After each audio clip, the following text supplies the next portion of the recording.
தமிழ்நாட்டின் அரசியல் களம் ஒரு குறிப்பிடத்தக்க புதிய மாற்றத்தை சந்தித்து வருகிறது. நீண்டகால ஆதிக்கம் செலுத்திய திராவிட முன்னேற்றக் கழகம் மற்றும் அனைத்திந்திய அண்ணா திராவிட முன்னேற்றக் கழகம் போன்ற பாரம்பரிய கட்சிகளுக்கு சவால் விடுக்கும் புதிய அரசியல் சக்திகள் வலுவடைந்து வருகின்றன. நீண்ட காலமாக திராவிட முன்னேற்றக் கழகம் மற்றும் அனைத்திந்திய அண்ணா திராவிட முன்னேற்றக் கழகம் ஆகியவற்றின் ஆதிக்கம் தமிழ்நாட்டு அரசியலில் நிலவி வந்த நிலையில் இப்போது புதிய அரசியல் கட்சிகள் மற்றும் தலைவர்கள் உருவெடுத்து அந்த ஆதிக்கத்தை சவால் செய்ய தொடங்கியுள்ளன. இந்த மாற்றம் வளர்ந்து வரும் புதிய தலைவர்கள், மாறிவரும் அரசியல் சித்தாந்தங்கள் மற்றும் புதிய வகையான கூட்டணிகளால் உந்தப்படுகிறது. இது தமிழ்நாட்டின் சமூக பொருளாதார சூழ்நிலைகளுக்கு ஏற்ப புதிய யோசனைகளை முன்னிலைப்படுத்துகிறது. 20ஆம் நூற்றாண்டின் முற்பகுதியில் பெரியார் ஈவே ராமசாமி மற்றும் சி.என். அண்ணாதுரை போன்ற மாமேதைகளால் தொடங்கப்பட்ட திராவிட இயக்கம் சமூக நீதி, சுயமரியாதை, பகுத்தறிவு ஆகியவற்றை மையமாகக் கொண்டது. இது தமிழ் மொழி மற்றும் கலாச்சாரத்தை உயர்த்தியது.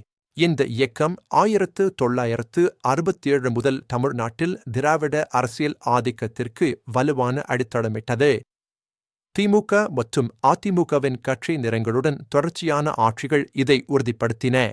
ஆனால் தற்போது புதிய அரசியல் குரல்கள் வலுவாக வெளிப்பட்டு வருகின்றன. இவை பாரம்பரிய அரசியல் மாதிரியை மாற்றும் வாய்ப்பை ஏற்படுத்தியுள்ளன. நடிகர் விஜய் தொடங்கிய தமிழக வெற்றிக் கழகம், செந்தமிழன் சீமான் தலைமையிலான தமிழ் தேசியவாத நாம் தமிழர் கட்சி மற்றும் தொல். திருமாவளவன் தலைமையிலான தலித் உரிமைகளுக்கான விடுதலை சிறுத்தைகள் கட்சி ஆகியவை இந்த புதிய சக்திகளில் முக்கியமானவை.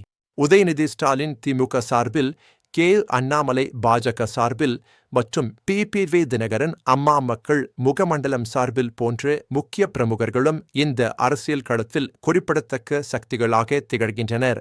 இந்த புதிய சக்திகள் தமிழ் தேசியம், தலித் உரிமைகள், ஊழல் எதிர்ப்பு போன்ற முக்கிய பிரச்சினைகளில் கவனம் செலுத்தி பாரம்பரிய திராவிட மாதிரியை வலுவாக சவால் செய்கின்றன. இது புதிய அரசியல் விவாதங்களை தூண்டுகிறது. நிறுவப்பட்ட அரசியல் ஒழுங்கிற்கு இந்த சவால்கள் சாதி அரசியல், மத அடிப்படைவாதத்தின் எழுச்சி, மொழி அரசியல் குறிப்பாக இந்தி திணிப்புக்கு எதிரான போராட்டங்கள் மற்றும் சமூக நீதியுடன் பொருளாதார நவீனமயமாக்கலை சமநிலைப்படுத்தல் போன்றவற்றை உள்ளடக்கியவை. 2026 சட்டமன்ற தேர்தலை நெருங்கும்போது அனைத்து கட்சிகளும் வியூகம் வகுத்து புதிய கூட்டணிகளை உருவாக்கி வருகின்றன. இது அரசியல் களத்தை மிகவும் சுவாரஸ்யமாக்கியுள்ளது. இளைஞர்களின் வாக்குகள், அரசின் நலத்திட்டங்கள், ஆட்சிக்கு எதிரான மனநிலைகள் மற்றும் கூட்டணி இயக்கவியல் ஆகியவை இந்த தேர்தலில் முடிவெடுக்கும் முக்கிய காரணிகளாக இருக்கும். இவை அரசியல் விளைவுகளை பெரிதாக பாதிக்கும். புதிய அரசியல் சக்திகளின் இந்த எழுச்சி தமிழ்நாட்டின் அரசியல் எதிர்காலத்தை முற்றிலும் மறுவடிவமைக்கும் ஆற்றலை கொண்டுள்ளது. இது பாரம்பரிய அரசியலை மாற்றியமைக்கும்.